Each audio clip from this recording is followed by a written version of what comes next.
Welcome to the Q2 update for 2025. I can't quite believe we're here already. It's been bank holiday weekend. We've just heard some thunder, so I don't think we've got too long to record this. But we thought we'd talk about where we are 2025 and what we've seen throughout Q1. Yeah, and what's upcoming, I suppose. Who could have seen the Trump tariff wars? I know. We're going to talk about budget. We're going to talk about what's coming up for the next part of the year.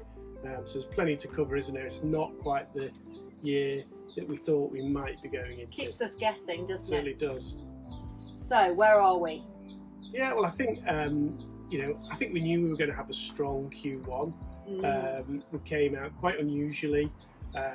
We came out at the end of last year with still quite a lot of sales going through, possibly due to delayed transaction times. Yeah. And normally it's a case of starting again at the beginning of the year and building up throughout the year, but actually we've got a full head of steam and transactions across all price points just carried on. Absolutely. I think there was an element of the stamp duty Of course there was. savings. A race for that. Yeah, but I don't think it was quite as bad as you saw in the news. I don't think we didn't see anybody pulling out because they weren't hitting the deadline. We didn't see any real last minute sort of negotiation. So it was all relatively plain sailing, but it did mean that we ended up with transactions across all the price points where we thought maybe that the £1 million and above market would be pretty quiet.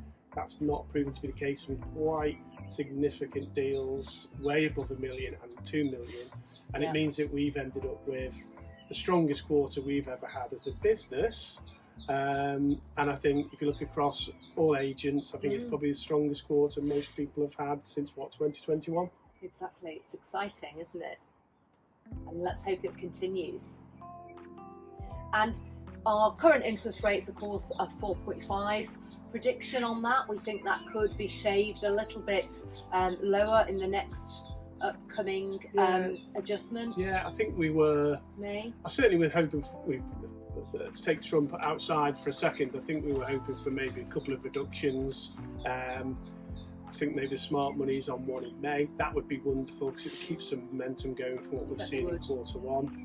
And then I think after that, it was a case of whether we were going to get one towards the back end of the year or maybe straight away at the beginning of next year.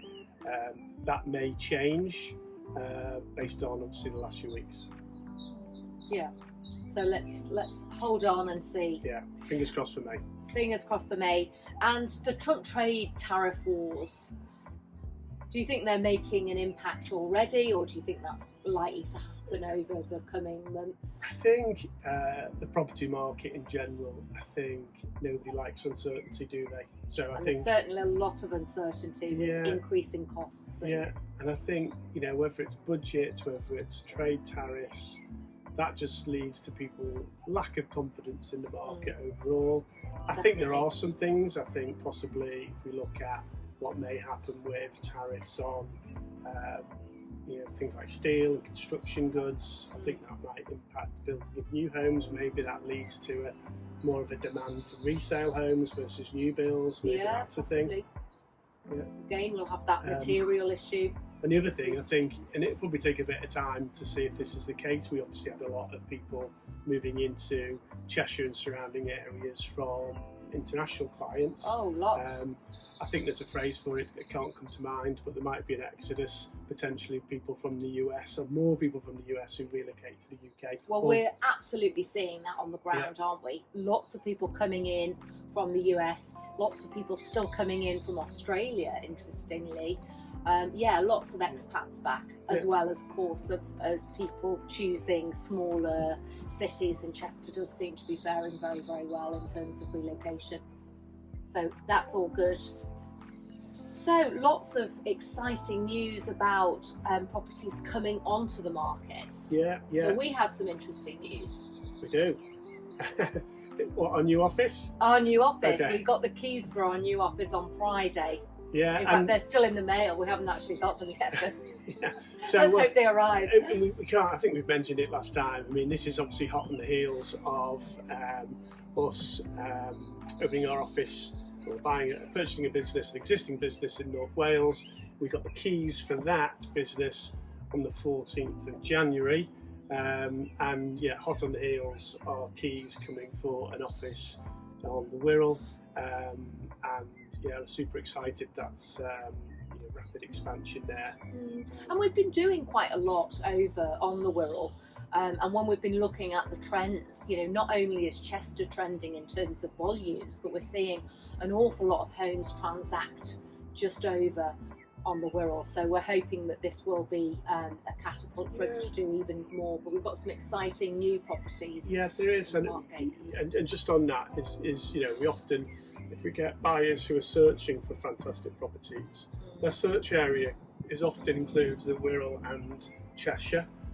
So it kind of interchanges. So I think it's kind of good to have coverage, quite strong coverage in both areas. And you're right, already we've got an absolute phenomenal property called Leighton Bannister that's just about to launch in Parkgate. We spent a day there recently.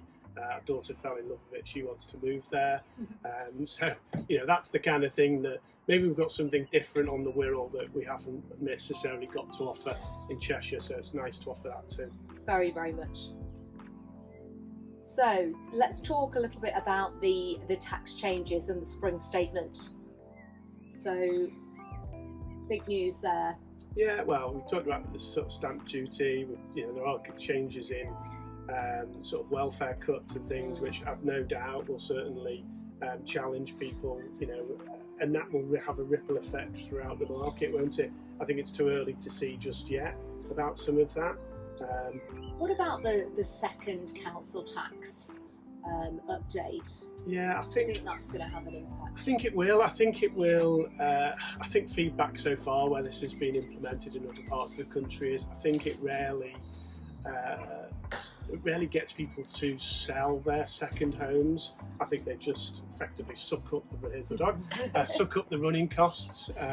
What it may do, it might not lead to a mass sell-off, but I guess it certainly will get people to think hard about whether a second home is something they want to take on, considering the costs. And I think that in addition to lots of people choosing no longer to do Airbnb because of course the tax implications that you can no longer offset.